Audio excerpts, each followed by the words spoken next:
ये क्रोध ही उपासक को नष्ट कर देता है। पूज्य श्री उड़िया बाबा जी महाराज ने कहा कि 1 महीने डट के भजन करे और किसी कारण से एक बार कस के क्रोध कर ले तो 1 महीने का भजन खत्म हो जाता है, 1 महीने का भजन निष्प्रभावित हो जाता है। 12 महीने में अगर 12 बार हमने क्रोध कर लिया तो साल भर का भजन चौपट हो गया। यहाँ दिन में 12 बार होता है, साल में 12 बार की तो बात थोड़ी थोड़ी देर में नाराजगी आ जाती है। क्रोध भगवत प्राप्ति के मार्ग में बहुत बड़ी बाधक वस्तु है। तुम जान लो, ये क्रोध तुम्हारी अवनति का मूल कारण है। जो अपने आते हुए क्रोध को रोक लेता है उसको निश्चित भगवत प्राप्ति होती है। जो मनुष्य, जो उपासक अपने क्रोध के वेग को नहीं सहन कर पाता, वो भयंकर से भयंकर कुकर्म करके विनाशकारी स्थिति को प्राप्त हो जाता है। इस जगत में क्रोध के कारण लोगों का नाश होता देखा गया है। इसलिए उपासक को कभी किसी पर क्रोध नहीं करना चाहिए। क्रोधी मनुष्य भयंकर से भयंकर पाप कर सकता है।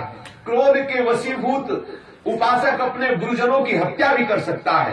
क्रोध से भरा हुआ पुरुष कठोर वाणी के द्वारा अपने गुरुदेव की अवहेलना भी कर सकता है। क्रोध बड़े से बड़े सम्माननीय का अपमान भी करा देता है, ऐसा हमने देखा है।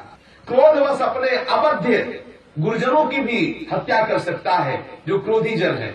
बोले क्रुद्धा पापम नरा कुर्यात् क्रुद्धो हन्यात् गुरुनपि क्रुद्धा पुरुषया वाचा श्रेयसोपे मन्यते। इसलिए हे भाई, उपासक को कभी भी किसी भी स्थिति में क्रोध नहीं करना चाहिए। क्रोधी कोई भी गंदा से गंदा कार्य कर सकता है। क्रोधवश अवध्य पुरुषों की हत्या कर सकता है। क्रोधवश मानो न जाने क्या क्या कर सकता है। इन दोषों को देखते हुए जब उपासक के हृदय में क्रोध प्रकट हो तो तत्काल मौन हो जाए और वहां से हट जाए। जिस जगह से क्रोध प्रकट हो रहा है चुपचाप सह जाए। क्रोध सहने में ही कल्याण है। क्रोध आएगा तो हमारे हृदय को जलाएगा और जो उस क्रोध की जलन को सह जाएगा वो पवित्र हो जाएगा, वो भगवान का प्यारा बन जाएगा। क्रोध करने वाले पुरुष के प्रति जो बदले में क्रोध नहीं करता, समझना, क्रोध करने वाले पुरुष के प्रति जो बदले में क्रोध नहीं करता, वो अपने को और दूसरों को भी महान भय से बचा के परम कल्याण करने वाला बन जाता है। क्रोध करने वाले पुरुष के प्रति भी जो बदले में क्रोध नहीं करता, वो अपने को और दूसरों को भी महान भय से बचा के परम कल्याण करने वाला बन जाता है। यदि मूर्ख एवं असमर्थ मनुष्य तुम्हें क्रोध दिलाने की चेष्टा करें तो तुम बलवान बनो, उनकी बातों पर मुस्कुराओ और क्रोधित मत हो, गुस्सा मत करो। क्रोध करोगे तो आपका भजन नष्ट होगा। अपने चित्त को वश में रखने की सबसे बड़ी औषधि है मौन हो जाना। यदि कोई गाली दे रहा उस समय निश्चित मौन हो जाना चाहिए, बिल्कुल मौन हो जाना चाहिए, चल देना चाहिए। यदि सामर्थ्य न हो वहां खड़े रहने तो बिल्कुल चल देना चाहिए, सुनना ही नहीं चाहिए क्या कह रहा है। जो उपासक परम शक्तिशाली होकर भी नीच पुरुषों के द्वारा दिए हुए अपमान को सह लेता है और क्रोध नहीं करता है, देवता उसके चरणों की वंदना करते हैं। समस्त लोक परलोक में वो जय का भागी होता है और वो महा आनंद को प्राप्त होता है। इसलिए बलवान या निर्बल कोई भी तुम्हें सताने की चेष्टा करे तो तुम क्षमा भाव को धारण करना, कभी क्रोध को स्वीकार मत करना। साधु सदैव क्रोध पर विजय प्राप्त करता है। संतों का ये मत है कि क्षमा को ही सदैव धारण करना चाहिए। क्षमाशील पूरे संसार पर विजय प्राप्त कर लेता है। झूठ को सत्य से जीत लो, क्रोध को क्षमा से जीत लो, क्रूरता को दयालुता से जीत लो। यदि ऐसा जीत लिए तो तुम महात्मा कहे जाओगे। दूरदर्शी उपासक वही है, वही तेजस्वी उपासक है जो दूसरों के द्वारा किए हुए अपराध पर भी क्रोध नहीं करता। जो लाख उपाय करे पर क्रोध ना आवे तो समझ लो वो भगवान के नजदीक पहुंच चुका है। वो तत्वदर्शी महात्मा भगवान के नजदीक पहुंच चुका है। जब लाख उपाय किए जाए उसको क्रोध लावे, जैसे एकनाथ जी कितना उपाय किया। एक तो गंगा स्नान करके जब आते तो थूक देता ऊपर से, मलेच्छ का थूक देता कहते हैं। 100 बार थूका, 100 बार गंगा, 1-2 बार थूकने के बाद अपने लोग तो चढ़ जाते ऊपर और उसको पीटते जाके, तुम्हें दिखाई नहीं दे रहा गंगा स्नान करके आ रहे। 100 बार थूकले पर भी वो 100 बार गंगा स्नान करे, अब तो रहा नहीं गया, वो ऊपर से उतर के साष्टांग दंडवत किया। एकनाथ जी ने कहा क्या बात हो गई? बोले मुझ अपराधी को क्षमा करें, हमने 100 बार आपके ऊपर आपको परेशान। बोले भैया आप जैसा उपकारी तो कोई होगा नहीं। दिन में बहुत वो 2 बार गंगा स्नान करते, प्रातः और शाम। आपकी कृपा से 100 बार गंगा स्नान हुआ। आपके चरणों में प्रणाम, आप ऐसी ही रोज कृपा किया। अब बोलो क्रोध की कई जगह है, कई क्रोध की जगह। कुछ तो चंडाल चौपड़ी बैठी रहती थी एक चौतरे पे, और एक लात जी को किसी भी तरह गुस्सा आवे ऐसा उपाय सोचते। एक ब्राह्मण आया, बोले हमारे को कुछ रुपए की आसक्ति। बोले 200 रुपया देंगे, जाओ एक लात जी को गुस्सा दिला दो बस उनको। बोले अभी जाते जाते गुस्सा, वो जूता पहले उनके पूजा गृह में चले गए। उन्होंने आसन दिया और बैठाला, बड़े प्यार से भगवान का चरणामृत दिया, प्रसाद दिया। कोई नाराजगी नहीं। उसको लगा कि ये बड़े विचित्र, सोचा था कि जूता पहन के अंदर जाए नहीं तो जरूर डांट लगा देंगे। ठाकुर जी के पास बिना जूता पे, वो सब में ठाकुर देखते थे, इसलिए नाराज के उसने किया। जिस समय अतिथि सत्कार के लिए भोजन की थाली लगाई गई, पत्नी परोस रही थी भोजन, तो वो आसन से उठा, पत्नी की पीठ में ऊपर लद गया जाके। बोले अब नाराज होंगे, इसमें तो नाराज हूं।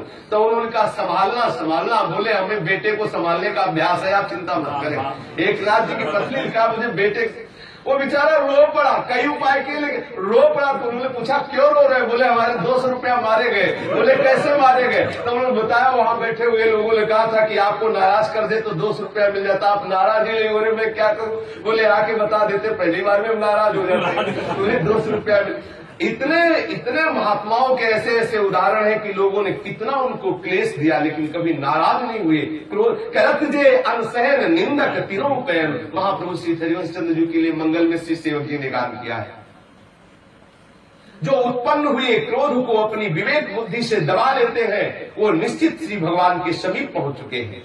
क्रोधी मनुष्य किसी कार्य को ठीक ठीक नहीं समझ पाता है, वो ये नहीं जान पाता कि क्या मर्यादा है, क्या करना चाहिए, क्या नहीं करना चाहिए। इसीलिए क्रोधी मनुष्य अपने गुरुजनों को भी कटवचन बोल देता है। क्रुद्धो गुरून क्रुद्धस तुदत्यपि। बोले हंत्यवध्यानपि क्रुद्धो। क्रोधित होकर के गुरुओं की हत्या कर देना, गुरुजनों को कठोर वचन बोल देना, गुरुजनों को पीड़ा पहुंचाना। इसलिए उपासक को सदैव इस क्रोध रूपी दुश्मन से निपटना चाहिए, क्षमा रूपी अस्त्र से। क्रोध का त्याग करने से अद्भुत तेज प्रकट हो जाता है। क्रोधी पुरुष कभी भी अपने भजन को संचय नहीं कर सकता, भजन का संचय नहीं कर सकता, उसका तेज नष्ट हो जाता है। वो महान दुस्सह क्लेश से युक्त हो जाता है जो क्रोधी होता है।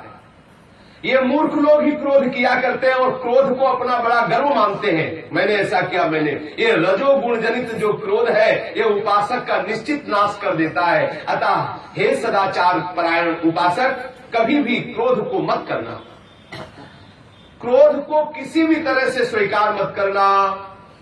यदि कोई अपने को सतावे, अपने को क्लेश दे, अपना अपमान करे या कोई निंदा करे, कोई मारे या किसी भी तरह से ये भगवान श्री कृष्ण ने भी एकादशी स्कंद में उद्धव जी को कहा है, गला पकड़कर बाहर निकाल दे, ऊपर मूत दे, थूक दे, मारे, बांधे, पीटे, निंदा करे, अपमान करे, लेकिन हे उद्धव उसको सह जाना चाहिए। तो उनका ये सहना तो बड़ा कठिन, तभी तितिक्षु ब्राह्मण की कथा सुनाई श्री भगवान ने। ऐसी स्थिति में किसी भी तरह से क्रोध नहीं करना चाहिए। यदि कभी क्रोध के वशीभूत हो जाए तो प्रायश्चित करना चाहिए। आज मुझसे गुस्सा आ गई, मुझे क्रोध हो गया, अब मैं 2 दिन भोजन नहीं करूंगा और निरंतर जप करूंगा और फिर ऐसा नियम ले कि कभी क्रोध नहीं करूंगा। जो मारने वाले के प्रति भी क्षमा रखता है और स्वयं उसको नहीं मारता, जो अनिष्ट करने वाले के प्रति भी हित की भावना रखता है, वो श्री कृष्ण को अपने अधीन कर लेता है। ये क्रोध महापापी है। पिता पुत्र को मार सकता है, पुत्र क्रोधित होकर पिता की हत्या कर सकता है, पति पत्नी की हत्या कर सकता है, पत्नी पति की हत्या कर सकता है। हन्युर्हि पितरः पुत्रान् पुत्रश्चापि तथा पितॄन् हन्युश्च पतयो भार्या पतिन भार्यास्तथैव च। ऐसा महापापी ये क्रोध है। पुरुष को सभी आपत्तियों में क्षमा भाव रखना चाहिए। क्षमाशील पुरुष ही पूरे संसार पर विजय प्राप्त कर लेता है।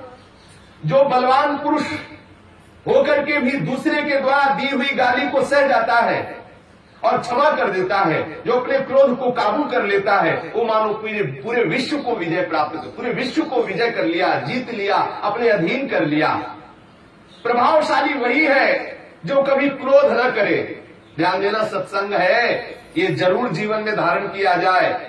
जो क्षमाशील है वही सबसे बड़ी यज्ञ कर लिया, जो क्षमाशील है वही ब्रह्मवेत्ता है, जो क्षमाशील है वही तपस्वी है, जो क्षमाशील है वही भगवान का परम भक्त है। अर्थात जो क्रोध नहीं करता वही यज्ञवेत्ता है, जो क्रोध नहीं करता वही ब्रह्मवेत्ता है, जो क्रोध नहीं करता वही तपस्वी है, जो क्रोध नहीं करता वही भक्त है।